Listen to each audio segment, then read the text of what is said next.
ചേട്ടാ പാസ്പോർട്ട് ഓഫീസിൽ നിന്ന് ഇത്രയും കോപ്പി എടുക്കാൻ പറഞ്ഞിട്ടുണ്ടായിരുന്നു. പിന്നെ പാസ്പോർട്ട് സൈസ് ഫോട്ടോയും വേണം. കുഞ്ഞിന്റെ ആണോ? ആ അതെ, കുഞ്ഞിന്. ഫോണിലുള്ള ഏതെങ്കിലും ഫോട്ടോ എന്നാ മതി, ഞാൻ പാസ്പോർട്ട് സൈസ് ആക്കി തരാം. ആ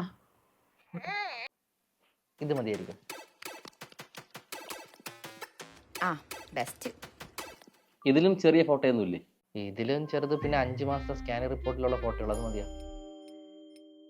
എന്റെ കണ്ടിട്ട് പൊട്ടനാണെന്ന് തോന്നണുണ്ടോ? എടോ മുഖം വ്യക്തമാവുന്ന റീസെന്റ് എടുത്ത ഏതെങ്കിലും ഫോട്ടോ ഉണ്ടാന്ന്? 6 മാസത്തെ എടുത്തൊരു ഫോട്ടോ ഉണ്ട്.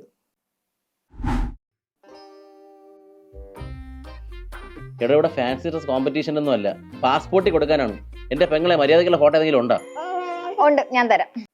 മര്യാദക്കാണല്ലോ ഇരിക്കുന്നത്, ഇന്നെന്ത് കുഴപ്പം? എടി, ഈ കൊച്ചു പിള്ളേർക്ക് പോലീസ് വെരിഫിക്കേഷൻ വരുമോ, അതോ ഇപ്പൊ തന്നെ പാസ്പോർട്ട് അച്ചടിച്ച് തരുമോ? അങ്ങനെയൊന്നും കിട്ടൂല. പാസ്പോർട്ട് എടുക്കുന്ന എല്ലാവർക്കും പോലീസ് വെരിഫിക്കേഷൻ കഴിഞ്ഞ ശേഷം പാസ്പോർട്ട് കിട്ടുള്ളൂ. സാർ, ഈ കുഞ്ഞു പിള്ളേർക്ക് പാസ്പോർട്ട് വെരിഫിക്കേഷന്റെ ആവശ്യം എന്താ? ഈ കുട്ടി ക്രിമിനൽ മൈൻഡുള്ള കുട്ടിയാണെന്ന് നമുക്കറിയണം. ഈ കുട്ടി അച്ഛനെ അടിക്കാറുണ്ടോ? ഉണ്ട്, വല്ലപ്പോഴും. അമ്മ അടിക്കാറുണ്ടോ? അത് അടിക്കാറുണ്ട്. വാശി പിടിച്ച് കരയാറുണ്ടോ? ഇടയ്ക്കൊക്കെ. ഇങ്ങനെയുള്ള കുട്ടിക്കൊന്നും പാസ്പോർട്ട് കൊടുക്കില്ലെന്നാണ് നമ്മുടെ ഗവൺമെന്റ് പറഞ്ഞേക്കണത്. അയ്യോ സാർ, അങ്ങനെ പറയല്ലേ. അടുത്ത ആഴ്ച ഒരു ഇന്റർനാഷണൽ ട്രിപ്പ് പ്ലാൻ ചെയ്ത് വെച്ചേക്കുവാണ്. അങ്ങനെയാണെങ്കിൽ ഒരു 5,000 തന്നു കഴിഞ്ഞാൽ ഇതിപ്പോ ഡീൽ ചെയ്യാം.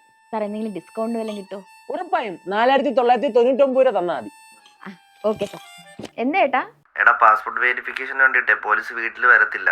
എന്നെ ഇപ്പോൾ സ്റ്റേഷനിൽ നിന്ന് വിളിച്ച് ഡീറ്റെയിൽസ് ചോദിച്ചായിരുന്നു. പിന്നെ ഇവിടുത്തെ സാറ് പറഞ്ഞിപ്പോൾ വെരിഫിക്കേഷന്റെ പേരിൽ ഒരു തട്ടിപ്പ് നടക്കുന്നുണ്ട്. ഫേക്ക് പോലീസ് വീട്ടിൽ വന്നിട്ട് പൈസയൊക്കെ ചോദിക്കുന്നു.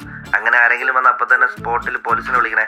പക്ക ടൈമിംഗ് ആണ് ഏട്ടാ ചേട്ടന്. Thank you for your valuable information. ഞാൻ അഡ്രസ് വാട്സപ്പ് ചെയ്തിട്ടുണ്ട്. ഒരു വെരിഫിക്കേഷന് പോണം. Okay, set.